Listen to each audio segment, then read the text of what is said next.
एक आदमी ने कोयल से पूछा,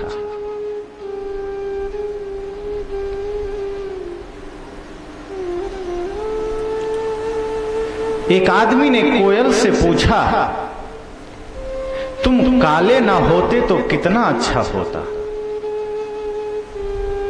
एक आदमी ने कोयल से पूछा कि तुम काले ना होते तो कितना अच्छा होता। गुलाब से पूछा कि तुम में कांटे ना होते तो कितना अच्छा होता। गुलाब से पूछा कि तुम में कांटे ना होते तो कितना अच्छा होता। समुद्र से पूछा कि तेरा जल खारा ना होता तो कितना अच्छा होता। चांद से पूछा कि तुझ में दाग ना होते तो कितना अच्छा होता। उन चारों ने मिलकर इंसान से कहा कि तुम में दूसरे की बुराई देखने की आदत ना होती तो कितना अच्छा होता। उन चारों ने कहा कि तुम में अगर बुराई देखने की आदत ना होती तो शायद तो इंसान से भगवान बन जाता, लेकिन इंसान की औलाद तो इंसान भी ना बन पाया। तुझ में वो दृष्टि नहीं है, तुझ में वो आंखें नहीं है कि तुम अपनी आंखों से अच्छाई का दर्शन कर सके। कोयल की मीठी वाणी तुझे दिखाई नहीं देती, सुनाई नहीं देती। कोयल का हृदय तुम्हें दिखाई नहीं देता। अगर दिखाई देता है तो सिर्फ तुम्हें कोयल का रंग। गुलाब तुम्हें दिखाई नहीं देती, गुलाब की खुशबू तुझे दिखाई नहीं, सुनाई सुंघाई कुछ भी नहीं देती। इतने तुम अंधे बहरे हो गए। कांटे जरूर तुम्हें दिखते हैं, समुद्र की विशालता और गहराई तुम्हें नजर नहीं आता, उसके खारापन तुम्हें नजर आता है। चांद की शीतलता तुम्हें नजर नहीं आती, उसकी रोशनी तुम्हें नजर नहीं आती, उसके दाग तुम्हें नजर आते हैं। अरे अपनी दृष्टि ही बदल लो। किसी के पास दृष्टि है नहीं है इसके कोई मतलब नहीं होते। किसी के पास आंख है नहीं है इसका कोई अर्थ नहीं होता। अगर उसका दृष्टिकोण ठीक हो जाए, उसका देखने का तरीका ठीक हो जाए, वो ज्यादा महत्वपूर्ण होता है। एक आदमी जो कि आंखों से, जिसे हम अंधा कह सकते हैं, सूरदास कह सकते हैं, वो मंदिर चला गया। आदमी की आदत देखिए कैसी होती है। वो मंदिर चला गया, वहां लोगों ने कहा तुम यहां क्या करने आए हो, तुम तो अंधे हो, तुम इस मंदिर में करोगे ही क्या। तेरा आना तो यहां ऐसे ही है जैसे कि तुमने अपना दिमाग का इस्तेमाल ही नहीं किया, जैसे कि तुम पागल हो इस धरती पर। अरे तेरा यहां क्या काम, तू इस मंदिर में करेगा क्या। क्या तू भगवान को देख पाएगा, क्या तू भगवान का दर्शन कर पाएगा। उस अंधे की दृष्टिकोण देखिए, उसका दृष्टिकोण देखिए। वो कहता है मेरे मित्र, मेरे सज्जन, मेरे साथियों, तुम्हें बहुत बहुत धन्यवाद जो तुमने मुझे सलाह दी। और बिल्कुल तुम उचित कहते हो, तुम बिल्कुल सत्य कहते हो कि मैं भगवान को नहीं देख पाऊंगा, लेकिन इतना याद रखना कि यहां अगर मैं आया हूं तो भगवान तो जरूर देखेगा मुझे। अरे मैं आंख वाला नहीं हूं, भगवान तो आंख वाला है। अब मैं आया हूं वो जरूर देख लेगा। अगर दृष्टिकोण आपका ठीक हो जाए तो ये जगत आपके लिए ठीक हो जाएगा। आज जो आदमी रोना रोता है, आदमी जो परेशान होता है, कहता है क्या करें, भगवान ने हमें कुछ नहीं दिया, क्या करें, भगवान ने हमें बिल्कुल निकम्मा बना दिया। भगवान ने निकम्मा नहीं बनाया, भगवान ने कुछ नहीं दिया, ऐसी बात नहीं। भगवान ने सब कुछ दिया, माता पिता गुरु ने सब कुछ दिया। अगर आप सोचिए, जो श्वासें हम ले रहे हैं, अगर इसके पैसे चुकाने पड़ते तो क्या होता। फ्री में तो मिला है क्या। अगर जो पानी हम पी रहे हैं, अगर उसके पैसे अरब देश की तरह हमें चुकाने पड़ते तो क्या होता। जिस धरती पर हम चल रहे हैं, इसके शुल्क जमा करने पड़ते तो क्या होता।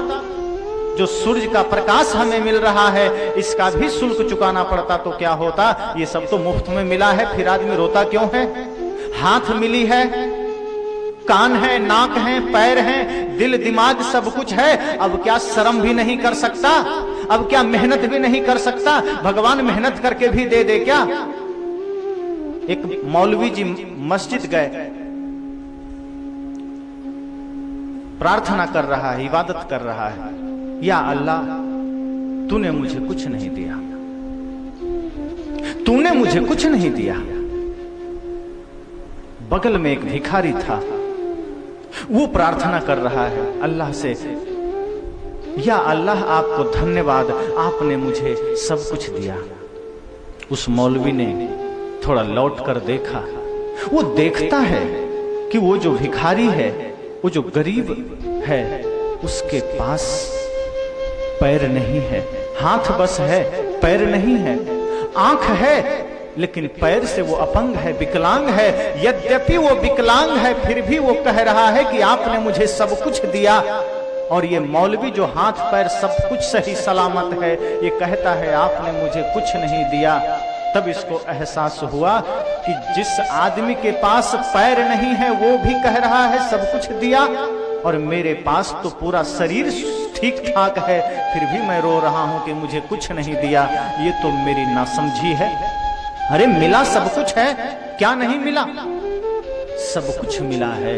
अब सिर्फ हम थोड़ी सी सार्थक मेहनत कर लें, हम थोड़ा सम्यक श्रम कर लें, जीवन में सारी खुशियां मिल जाएगी। सदगुरु कबीर ने कहा है ना, साईं इतना दीजिए जामे कुटुंब समाए, मैं भी भूखा ना रहूं साधु न भूखा जाए। कहते हैं साईं इतना दीजिए, का इतना ही देना कि कुटुंब समाए, परिवार को मैं खिला सकूं, और द्वार पर आए हुए कोई भूखा, कोई प्यासा, कोई संत, कोई गुरुजन, कोई भिक्षुक वापिस न लौट जाए, उसे भी मैं दे सकूं। इससे ज्यादा मत देना, क्योंकि इससे ज्यादा दोगे तो वो फिर मेरे अहंकार का कारण बनेगा, मेरे विकार का कारण बनेगा। मिला सब कुछ है, ऐसा नहीं है कि नहीं मिला, बस अपनी दृष्टि को बदलना है, अपने देखने के तरीके को बदलना है, अपने देखने के नजरिए को बदलना है। और हमारा दृष्टिकोण नहीं बदलता है, हम दृष्टियां बदलते रहते हैं। एक आदमी चश्मे के दुकान पर गया, उसने दुकानदार से कहा मुझे चश्मा दो, मैं पढ़ नहीं पाता हूं। दुकानदार ने चश्मा दिया, कहा पढ़ रहे हो? कहा अभी भी नहीं पढ़ पा रहा हूं। कहा ठीक है दूसरा देखता हूं। दूसरा चश्मा दिया, कहा अब कुछ पढ़ने में आया? कहा नहीं अभी भी नहीं आया। तीसरा चश्मा दिया, कहा अब तो कुछ आता होगा? कहा बिल्कुल नहीं, कुछ भी पता नहीं चल रहा है। चौथा पांचवा, हजारों चश्मे बदल डाले, 2 घंटे हो गए। कहा अरे अब तो कुछ दिखता है? कहा नहीं। कहा कुछ पढ़े लिखे हो? कहा वही तो पढ़ा नहीं हूं, तभी तो चश्मा लेने आया हूं। कहा अरे तू पढ़ा नहीं है तो 1000 चश्मे नहीं, जीवन भर चश्मे बदलता रहा, पढ़ने में नहीं आएगा। पढ़ा हुआ हो तो चश्मे की भी जरूरत नहीं पड़ती है। अगर तेरे अंदर थोड़ा भी शब्द का ज्ञान होगा, थोड़ी भी भाषा का ज्ञान होगा, तो चश्मा रहे ना रहे तो किसी ना किसी तरह मोटे अक्षर तो जरूर पढ़ लेगा। लेकिन जब अनपढ़ गवार भट्टाचार्य, मूर्ख भट्टाचार्य है, तो क्या चश्मा बदलने से तू पढ़ लेगा?